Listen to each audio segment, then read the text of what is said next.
I am doing this Facebook Live about the kitchen challenge that I put up. So if you don't know about it, I'll explain what's going on, okay? A couple days ago, I woke up, went down to the kitchen, walked to like the entrance of it, and it felt so good in my heart. And I remember it not feeling that way. I remember it being really, really bad and how it felt to have to wash a dish before I needed it, to wash a cup before I needed it, to not be able to eat breakfast because all the dishes were dirty from the night before and the table was gunky. Like, I remember those days, and it's such a lousy feeling. So when I walked into the kitchen and it just felt so good, I got just inspired to take a picture of my kitchen, put it up, and I sat down on the couch and broke my own rule and went online before I had my morning routine done. And I posted, why don't we do a clean kitchen challenge and just have it that we wake up every day to a clean kitchen. Now, I know for some people, it might have to happen in steps and stages. For others, there's just some things that need to be tweaked. So I'm going to go in the extreme, okay? So the first thing that I want us to concentrate on is the dishes, okay? So if you have a bunch of dishes in the sink, I posted this one today about dishes in the sink. If you have a bunch of dishes to do, then you just fill up the sink with hot sudsy water, put dishes in there, then set a timer for about 15 minutes so that those dishes that have been sitting out and got hard, funky kind of stuff on them will get soft. And then if you have a dishwasher, put them in the dishwasher, fill up the dishwasher and start it. If you don't have a dishwasher, then do the dishes. Set a timer for 15 minutes so that you know, all right, it's time to get to those dishes that I put soaking. Now, if you are you're getting the dishwasher running, but you have more dishes to do it again and keep going until you're finished with all the dishes, okay? Now, what I posted on there, I said, create a new standard and get the family on board. No more dishes in the sink, and more on this later. And this is the more on that I wanted to talk about, all right?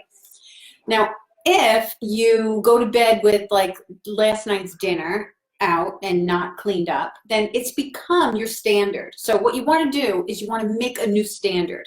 Or if you end up like just staying up late and getting the dishes done because you have a commitment that you're not going to leave the dishes undone to wake up to, still there is a standard that you have set that needs to change, which is that it's acceptable to have dishes in the sink ever, right?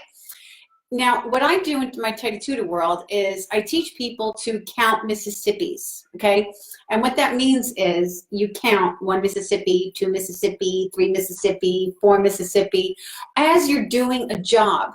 Because us organizationally challenged people, we have a warped perception of time, and we think everything takes way too long. And so we don't start it.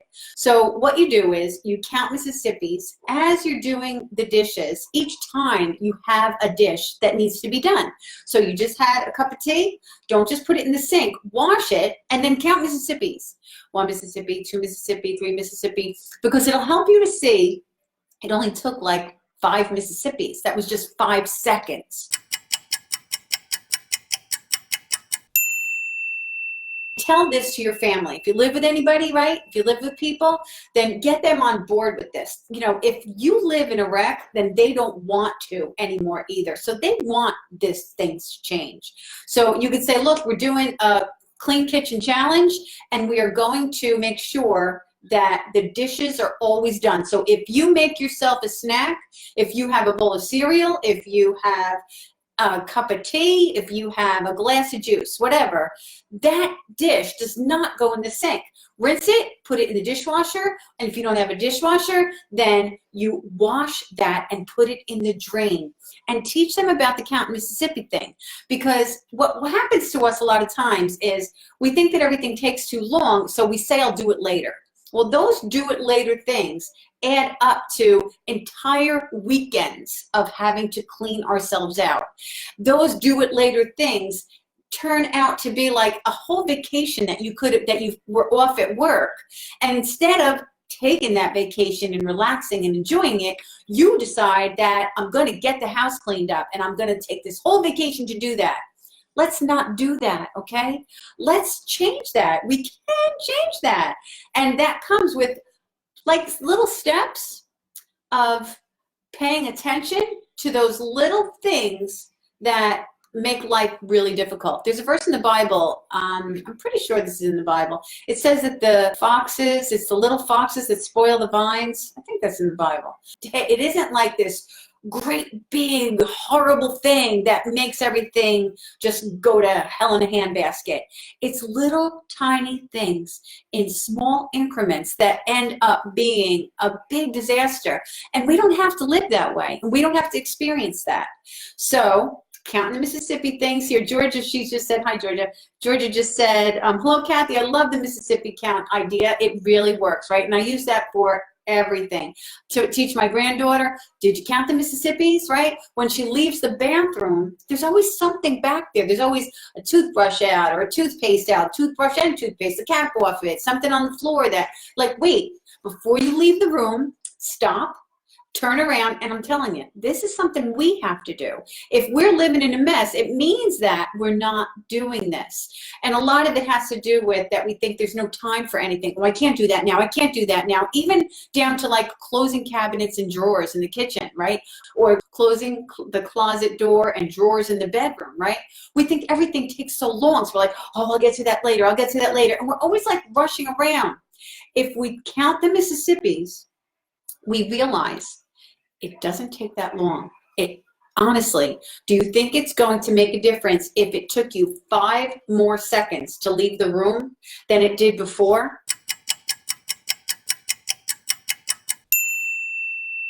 Because you know what happens? We end up spilling out the front door and then have to come back home anyway for something that we forgot or something that we should have done. Right? So you think that you're saving time by rushing and not doing these things, but you're really, really not, right? So the plan is, I'd love to know who's in on this Clean Kitchen Challenge, because it is a lifesaver, right? Game changer. Maybe not a lifesaver. It really is sometimes, though. Sometimes it really is a lifesaver, but it is a game changer for sure. So what we want to concentrate on is the dishes to start with, okay? The dishes.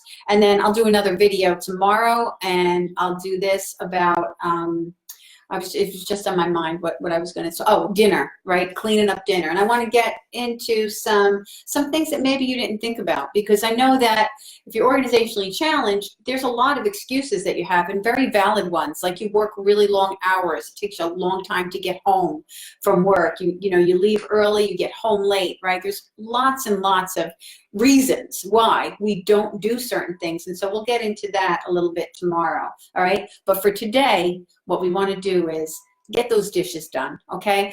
Now, it might feel like, oh my God, but there's so much to do and it's going to take me so long. You know, maybe it will because of how many there are to do. I don't know.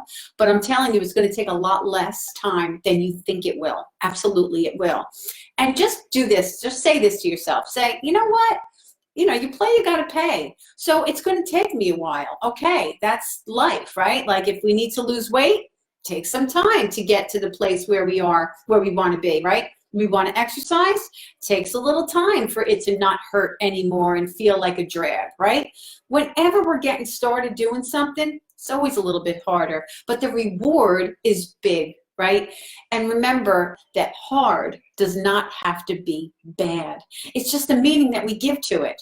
When you go to work out or something and your butt hurts or your arms hurt, you rejoice with that. You say, wow, that felt great. I really, really did a hard workout. My arm is really hurting. I am going to see muscle, right?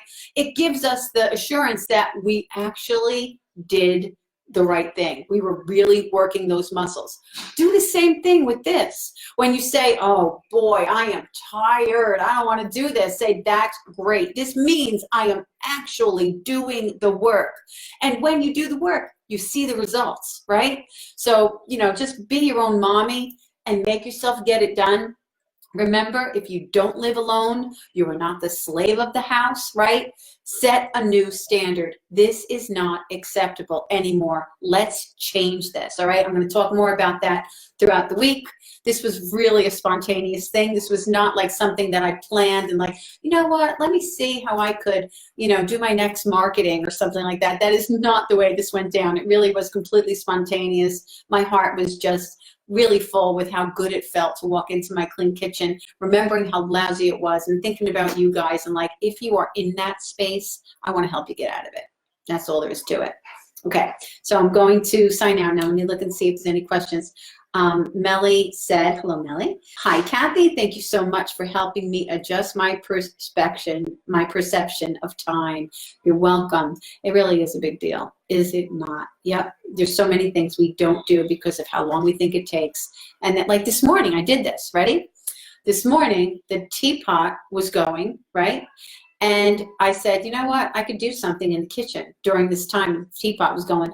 And I did. I couldn't believe how much I got done in just the time that it took for the teapot to be done and ready for me to pour. So there's so many little tiny blocks of time that we don't use and we don't realize is really jam-packed with stuff to do. The phone, that's another story, because you could be on the phone and then look and say, oh my God, a half hour went by. Do you know how much housework you can get done in a half an hour? Because each job is about 5 minutes or less. No joke. Every job you've got to do in the house is about 5 minutes or less. And if we just schedule ourselves, put our heads down, do the work, we'll live like those organizationally gifted people live, where their homes are always ready for somebody to stop by, where they have time to sit down and read a book and enjoy the life that they live in their house instead of always cleaning it up. Okay? All right, so I really would love to hear from you. Hope that you will chat it up in the chat below. Okay? Okay, so this spontaneous thing that I started is growing into a series, and I'm putting those videos all together in one document. So if you would like to have all the videos in order, then go to my website, thetidytutor.com, put in your name and email, and you will not only get my 10 tips, 1 tip a day for 10 days, but also you'll be on my email list and you'll get all of this information all in one space. Okay, thanks. Bye.